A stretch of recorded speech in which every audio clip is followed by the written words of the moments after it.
오늘 설교는 오늘 비전과 이렇게 딱 맞아 들어가는 설교입니다. 장자권을 소중히 여겼던 야곱에 관한 얘기입니다. 반대로 에서는 하나님이 주신 축복, 이 장자권을 아주 경홀히 여기고 우습게 생각하다가 참으로 장자권을 다 뺏겨버리는 그런 말씀이 오늘 우리가 들어야 할 말씀입니다.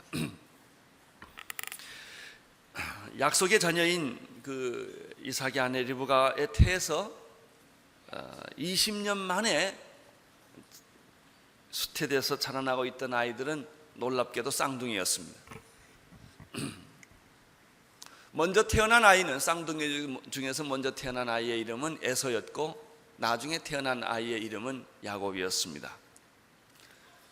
한 태에서 예언처럼 두 국민이 자라고 있는 것입니다. 24절, 25절, 26절을 함께 읽겠습니다. 시작. 그 해산 기한이 찬즉 태 쌍둥이가 있었는데 먼저 나온 자는 붉고 전신이 가돛 같아서 이름을 에서라 하였고 후에 나오는 손으로 에서의 발꿈치를 잡았으므로 그 이름을 야곱이라 하였습니다. 리브가가 그들을 낳을 때 이삭이 60세였다.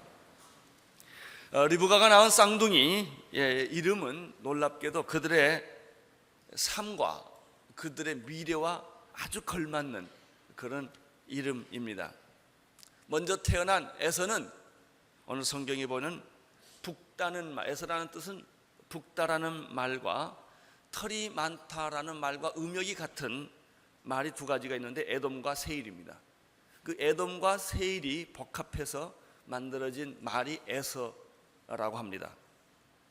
에서는 오늘 성경에 기록된 대로 그 온몸에 붉은 털이 아주 많은 약간 야생 동물처럼 생긴 그런 모습이었고 그의 성품은 강하고 그리고 활달한 그런 성품을 가진 아이로 에서는 자랍니다.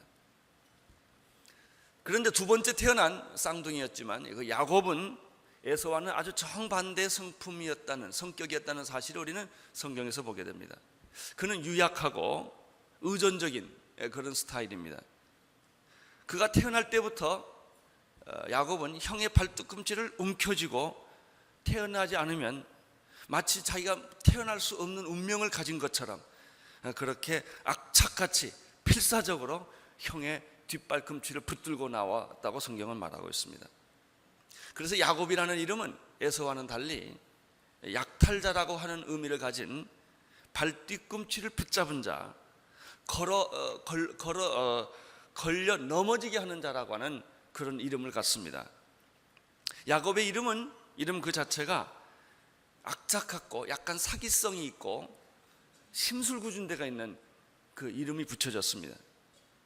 근데 그것은 사실 그가 그렇게 심술궂고 약삭빠르고 악착같다는 뜻이 아니라 그렇게 하지 않으면 안 되는 만큼 그는 약하고 겁이 많았던 사람이었다는 것이죠.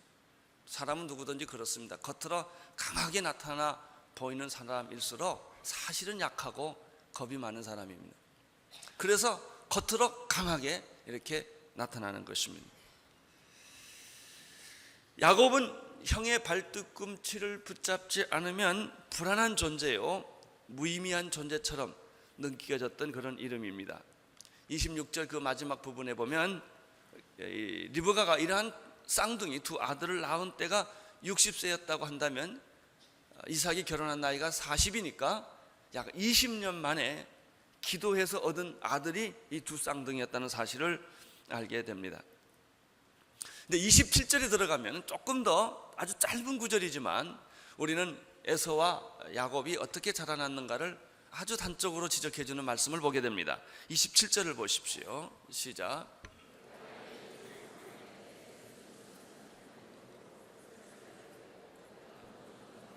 그 아들들이 장성함에 에서는 익숙한 사냥꾼으로 들사람이 되었고 야곱은 종용한 사람인 거로 장막에 거했다라고 설명하고 있습니다. 쌍둥이가 아니더라도 우리 주변에서 애들이 다섯, 셋 이렇게 둘씩 자라나는 걸 보면 똑같이 자라난 자녀가 거의 없습니다. 아주 그 한 배에서 나왔는데도 성격과 스타일이 그렇게 다를 수가 없습니다. 아이들이. 어떤 자녀는 태어날 때부터 정서적으로 안정이 돼서 잠도 잘 자고 우유도 잘 먹고 아주 무신경하게 그렇게 잘 자라는 아이가 있는 반면에, 똑같은 배에서 태어났는데도 아주 신경이 예민하고 그리고 그 불안한, 항상 불안하고 뭔가 꼭 쥐고 이렇게 기저귀도 꼭 쥐고 이불도 꼭 쥐고 자는, 이빨을 젖을 빨아도 세게 빨고 이런 애들이 있습니다. 또 그 똑같이 자랐는데, 똑같은 조건에서 태어났는데 어떤 애는 아주 강인한 체력을 가지고 자라나는 반면에, 그 자식이 있는 반면에 어떤 자녀는 항상 병원 신세를 져야 되고 아프고 감기 잘 걸리고 뭐 열이 늘 그 감기를 차고 다니는 그런 똑같은 애인데도 그런 애가 있습니다.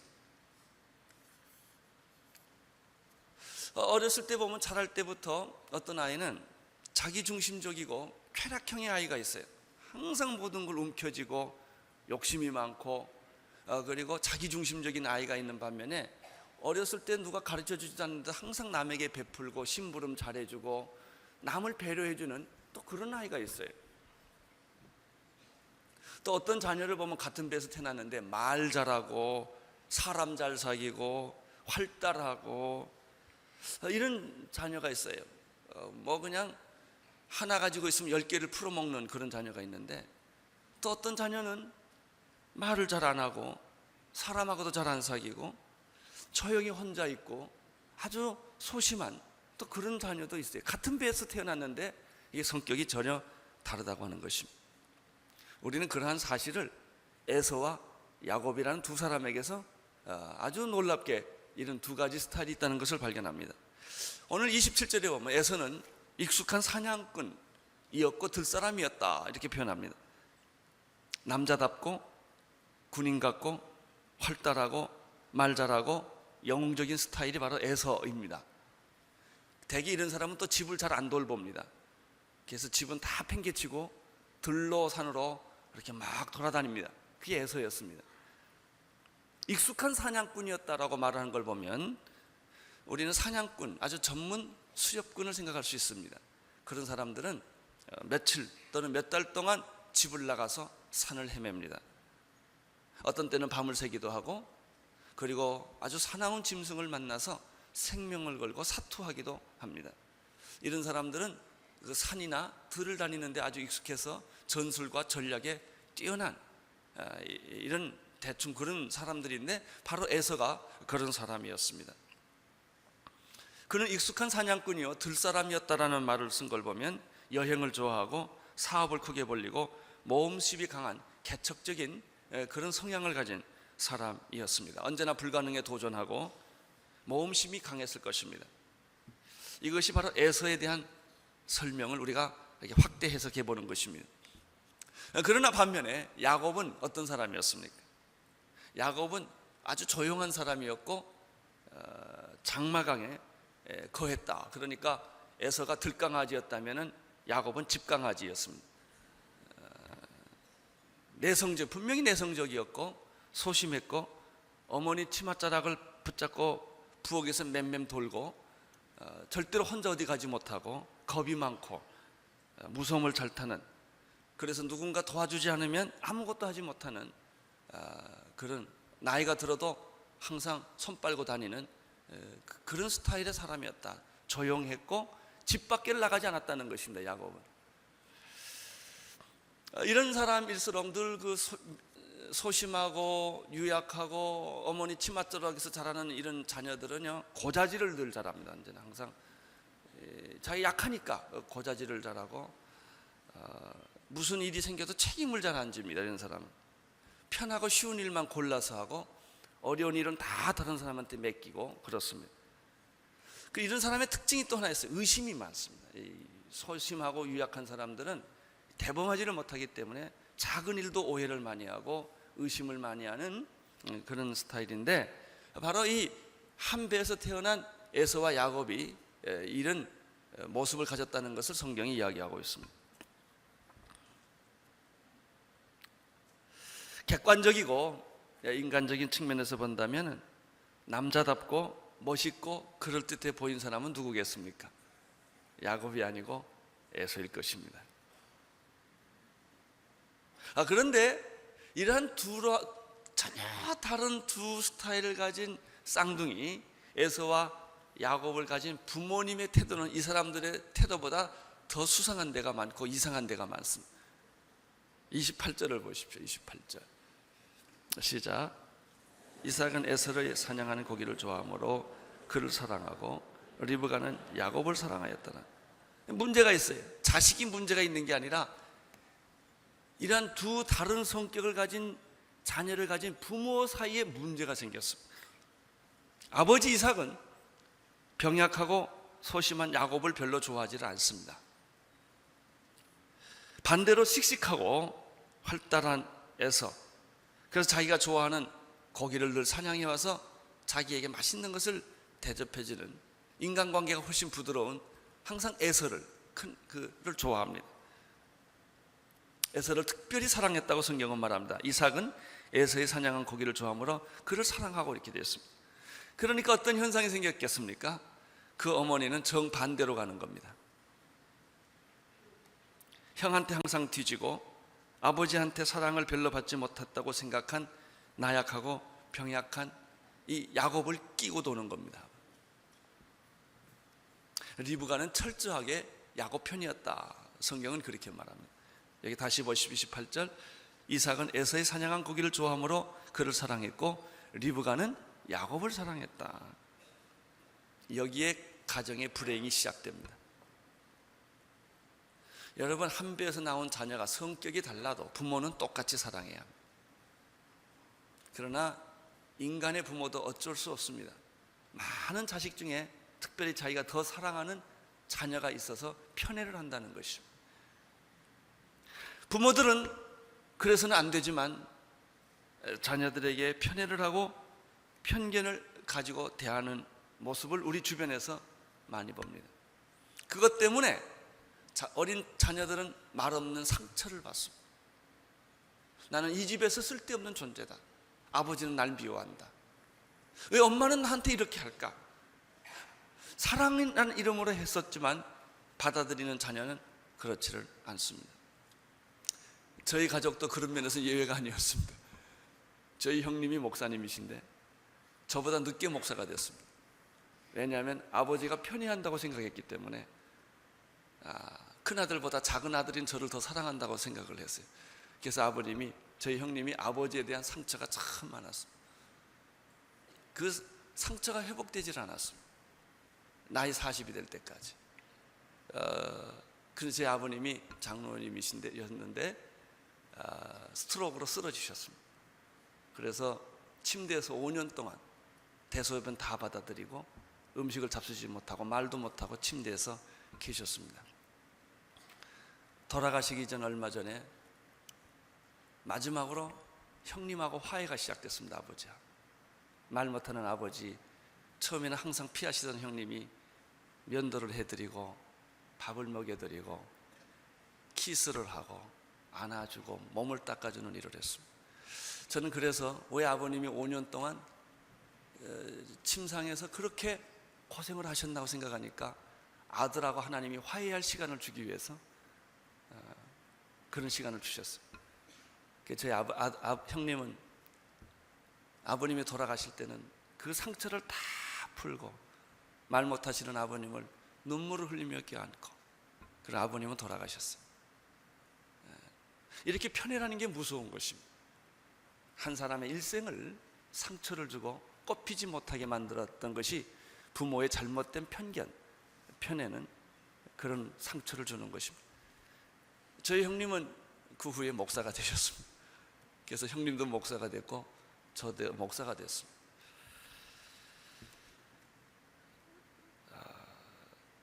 똑같이 사랑해야 함에도 불구하고 아버지는 에서를 사랑하고 어머니는 리브가를 사랑했던 이 편애는 인간의 한계고 부모의 한계입니다. 사랑이라는 이름으로 갖는 한계입니다. 자녀는 편견 없이 편애 없이 똑같이 사랑을 받고 자라야 합니다. 나는 여러분의 자녀에게 편견을 갖지 않게 되기를 바라고 편애를 하지 않게 되기를 바랍니다. 똑같이 사랑하는 입장에서는 항상 공정했지만 받는 사람에게서는 항상 편애로 느끼는 것입니다. 그러면 편애입니다. 왜 아버지는 형님을 더 사랑하고 나를 미워할까? 왜 아버지는 큰아들을 미워하고 둘째 아들이 나를 사랑할까? 이러면 그 일생에 평생 동안 지울 수 없는 상처와 고통이 시작되는 것입니다. 바로 이것이 에서와 야곱의 관계였습니다. 29절 30절 읽어주십시오. 시작. 야곱이 죽을 쑤었더니 에서가 들어서부터 돌아와서 심히 곤비하여 야곱에게 이르되 내가 곤비하니 그 붉은 것을 나로 먹게 하라 한지라. 그러므로 에서의 별명은 에돔. 어떤 의미에서 에서는 열등감이 없는 사람이에요. 야곱은 열등감이 굉장히 많은 사람. 왜? 아버지의 사랑을 못 받았기 때문에 그렇습니다. 똑같은 일도 편애를 하면 작은 아들은 뭐든지 다 용서하고 큰 아들은 뭐든지 다 용서를 안 합니다. 근데 이 대개 아버지는 큰 아들과 상처가 많습니다. 왜냐하면 큰 아들은 스폭스 박사의 일기를 읽고 이상적인 아이를 키우려고 합니다. 그래서 아버지가 의욕이 많아요. 근데 아들이 따라가 주지를 않아요. 그래서 자기가 하지 못했던 것도 애들한테 다 시킵니다. 완벽한 인간을 만들려고 합니다. 그런 우리는 이해할 수 있어요. 아버지가 처음 아버지 돼봤기 때문에 아버지가 어떻게 되는지는 몰라요. 아들도 처음 아들 돼봐가지고 아버지를 어떻게 대해야 되는지 몰라요. 그래서 아들은 아버지하고 항상 싸우고 1대1로 대결을 합니다. 앉으려고 합니다, 아들이. 그래서 한 두서너 번 애 낳고 나면 그때 아버지가 모든 걸 포기하고 세 번쯤 애기 낳으면 다 포기합니다. 다 봐줍니다. 그래서 희생을 누가 당하느냐면 첫째 아들이 당합니다. 왜? 자기도 첫 번째 아들이었고 아버지도 첫 번째 아버지였기 때문에 서로 상처를 한참 주고 난 다음에야 이거 잘못됐구나 라고 그때 후퇴를 하기 시작합니다. 그러나 그때는 이미 다 상처를 주고받은 후입니다. 29절 30절에 보면은 이런 편애를 받은 형제의 사이나 언제나 사고가 생기기 마련입니다. 그 사고는 아무것도 아닌 사고입니다. 사실은 단팥죽 사건에 불과합니다. 그러나 이 단팥죽 사고가 이렇게 큰 사고가 될 줄을 누가 알았겠습니까? 야곱이 집강아지니까 밖에 안 나가니까 그는 항상 집에서 어머니 밥해 도와주고 불 떼주고 죽을 쓰는 데는 도사입니다. 그래서 야곱은 죽을 썼습니다. 집에서. 에서가 그때 마침 돌아왔습니다. 사냥해서 아무것도 얻지를 못했을지 모르겠습니다. 몹시 피곤했다고 말했습니다. 내가 곤비하니 그랬어요. 너무너무 배고프고 기진맥진한 바로 그때 집에 돌아와 보니까 아주 맛있는 냄새가 나는 단팥죽을 동생이 끓이고 있습니다.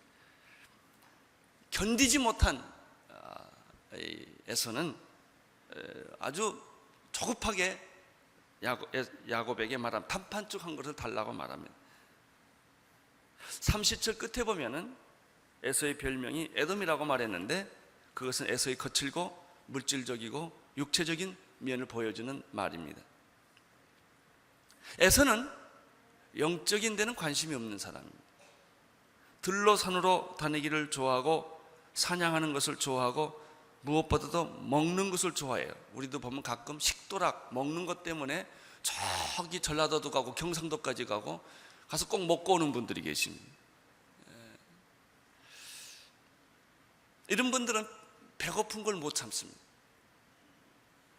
영적이기보다는 물질적입니다.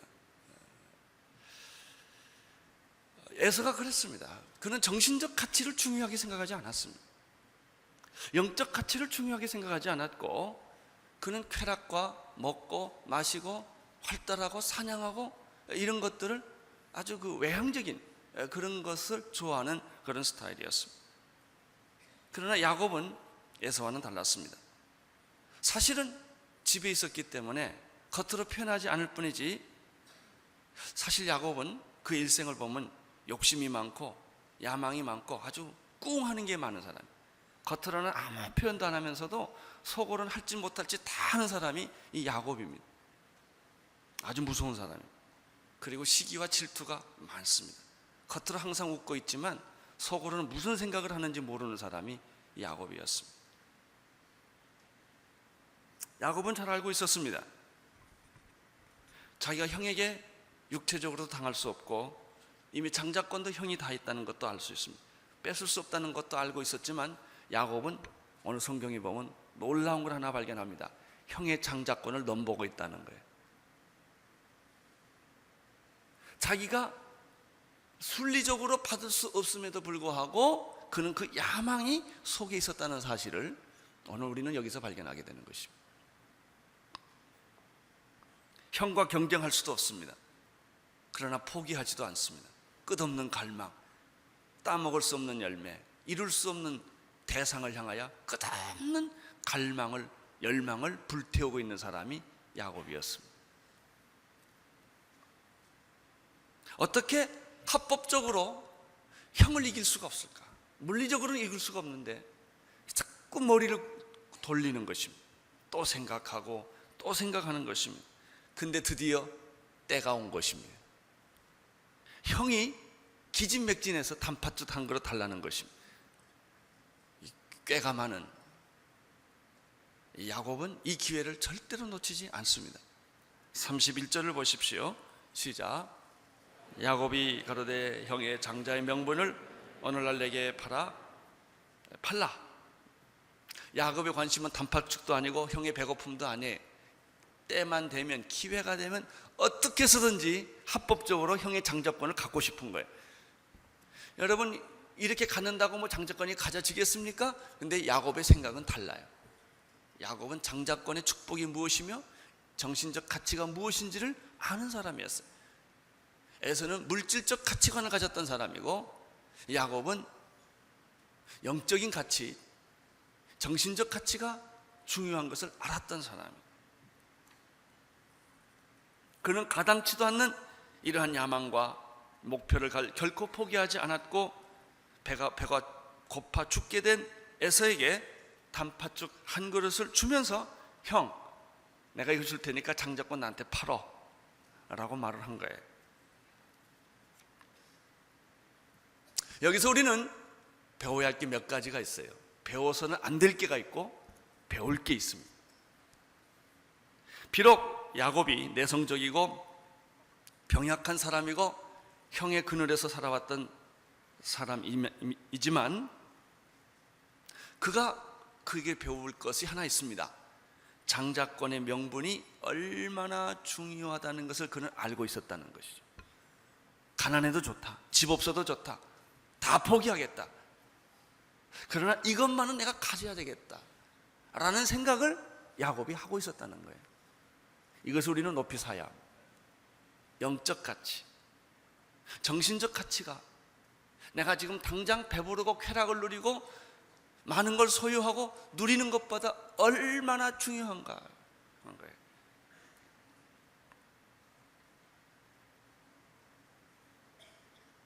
여러분, 에서는요 들에 가서 고기를 사냥한 사냥꾼이었지만 야곱은 형의 장자권을 사냥한 사냥꾼입니다.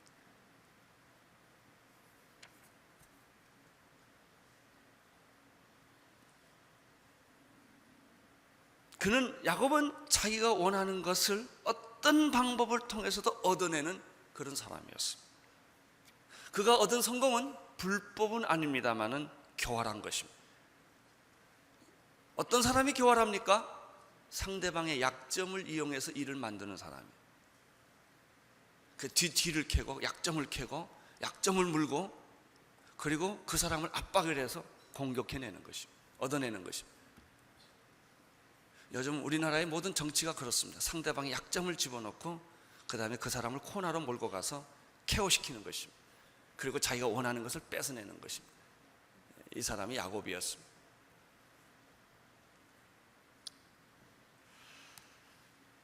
그가 얻은 성공, 그가 선택한 방법은 하나님이 원하는 방법이 아니었다는데 야곱의 문제가 있습니다. 32절을 보십시오. 32절 시작. 에서가 가로되 내가 죽게 되었으니 이 장자의 명분이 내게 무엇이 유익하냐? 에서의 문제는 무엇입니까? 장자의 명분의 중요성을 전혀 모르고 배고프다는 현실, 단판즉 한 그릇을 내가 먹어야 한다는 현실 때문에 그는 오늘 성경에 이렇게 내가 장자의 명분 내가 이까짓 게 뭐가 중요하냐 이거예요. 그리고 버려버렸다는 것이죠. 놀랍게도 오늘 우리가 살고 있는 이 사회는 이런 에서의 논리가 설득력 있는 사회입니다. 영적인 것보다 물질적인 것이 더 중요하다는 것입니다. 국가의 모든 예산은 여기에 집중되고 있습니다. 정치와 경제 논리가 신앙 논리보다 앞서고 있습니다. 우선 먹고 살고 봐야 된다는 것입니다. 나라와 국가와 민족이 없이 하나님이 무슨 소용이 있느냐 이렇게 말을 합니다. 에서는 결국 단판축 한 그릇에 장자의 명분을 쉽게 팔아버린 그런 어리석음을 취합니다. 33절을 보십시오. 시작.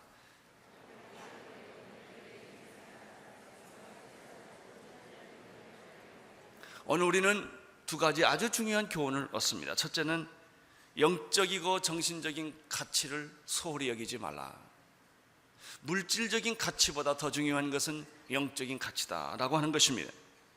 경제 지표나 실물 경제나 외환 규모나 실업률, 고용 안정, 경제 정의가 다 중요하지 않다는 것은 아닙니다. 그러나 그런 가치가 도덕이나 윤리나 정신적인 가치보다 앞설 때 나라는 붕괴하게 되어 있습니다. 망하게 되어 있습니다. 이렇게 결정적으로 망한 사람이 누구냐? 에서입니다. 에서입니다. 우선 배부르고 보자는 것입니다. 하나님은 뭐 하나님이냐? 이게 신앙이 무슨 신앙이냐? 이게 우선은 잘 살고 봐야 될 거 아니냐? 이게 경제 회복이 최우선의 과제로 가는 나라는 망하게 되어 있습니다. 왜? 그것이 에서의 길이기 때문에 그렇습니다. 에서의 길. 이런 것보다 더 중요한 것은 장자의 명분이요 영적인 특권이라고 하는 것입니다. 34절을 보십시오. 34절 시작. 야곱이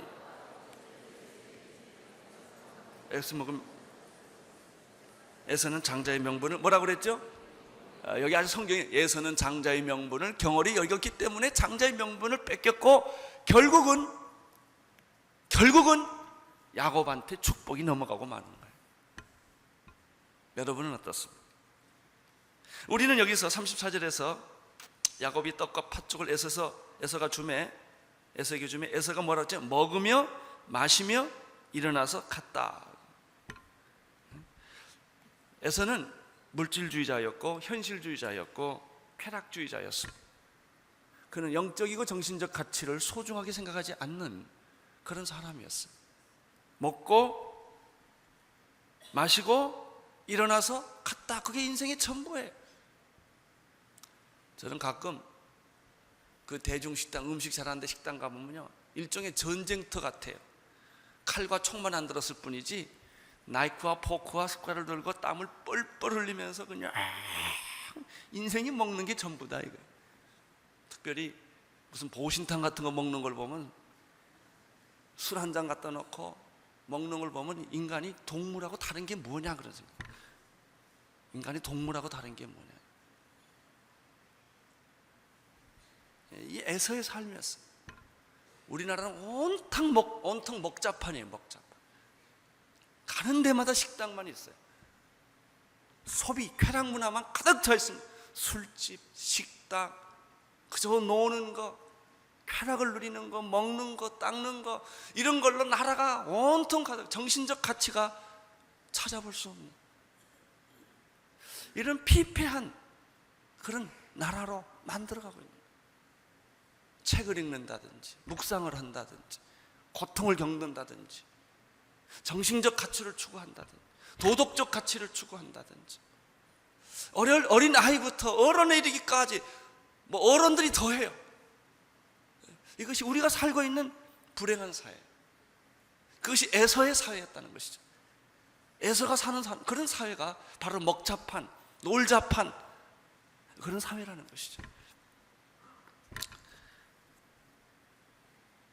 그러나 우리가 또 한 가지 더 배울 게 하나 있습니다. 그것은 정신적 가치, 영적 가치를 소중하게 여겼던 야곱에서 배울 게 하나 있어요. 아무리 좋은 것도 인위적으로는 얻어지지 않는다는 거예요. 축복은 하나님이 주시는 거예요. 축복은 내가 강제로 뺏어오는 것이 아니라는 것이죠. 하나님이 주실 때까지 기다리는 것. 축복은 순리여야 합니다. 무리수를 두면 축복이 오지를 않습니다. 그러나 야곱은 무리수를 뒀습니다. 인위적으로, 인간적으로 이 축복을 가져오려고 노력을 했던 것이죠. 여러분, 한 국가 운영도 마찬가지요. 개인의 삶도 마찬가지입니다. 축복은 자연스러워야 돼. 그래서 축복은 기다려야 되는 거예요. 인간적으로 술수와 방법을 터서 내가 다 남의 문서를 뺏어오고 다른 사람을 죽이고 다른 사람 망하게 하고 다 교통정리했다고 해서 되느냐 이거예요. 인위적인 구조조정이 되냐 이거예요. 안 됩니다. 그래서 뭐가 필요하냐? 인내와 기다림과 서로 양보와 타협이 필요한 거예요.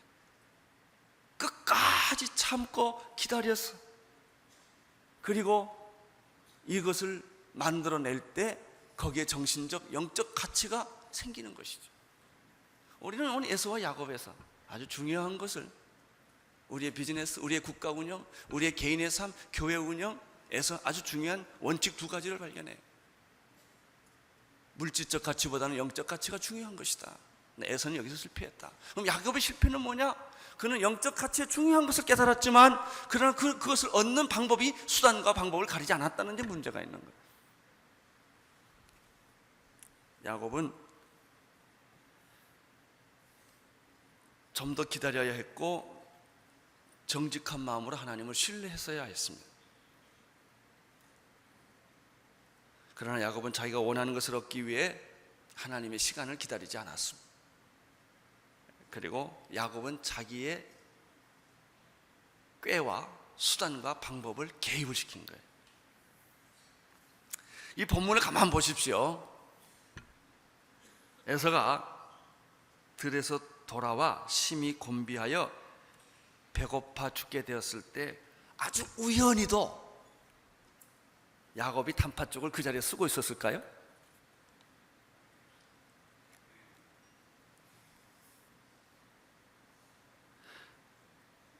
야곱이 에서가 단팥죽 한 그릇을 달라고 요청했을 때 야곱은 우연히 아무 생각 없이 생각난 김에 장자권을 파시오라고 말했을까요? 이 앞뒤를 가만 보면요, 아니에요. 분명히 야곱이 에서가 배고플 시간을 기다렸다가 다 타임을 재서 바로 그 앞에서 아주 맛있는 냄새가 나는 단팥죽을 끓여가지고 그 시간에 딱 갖다 됐다는 해석이 더 설득력이 있습니다. 그게 야곱의 성격하고 너무나 맞아요. 야곱이 이제 이후 나오는 그 야곱이 그 지나가는 삶을 보면 얼마나 아주 교활하고 꾀가 많고 잔재주를 부리고 하여튼 요리조리 이렇게 지나가는데 세상의 기적 같은 기적은요, 야곱 같은 사람이 축복받았다는 거예요. 성경에서요 정말 제일 웃기는 사람이 야곱입니다.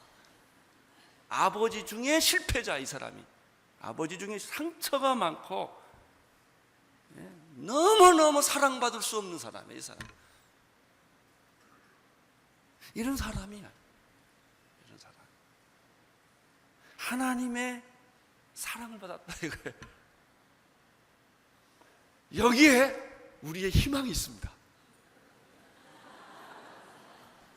우리의 소망이 있습니다. 아니, 야곱 같은 사람이 다 하나님이 축복해 줬다면 여러분이 100점짜리입니다. 그런 사람이 야곱이에요. 그래서 야곱은 엄청난 대가를 치릅니다. 집을 쫓겨나가고 형에게 미움받고 나그네 생활을 하고 너무나 고독하고 외로운 생애를, 그 일생을 보냅니다.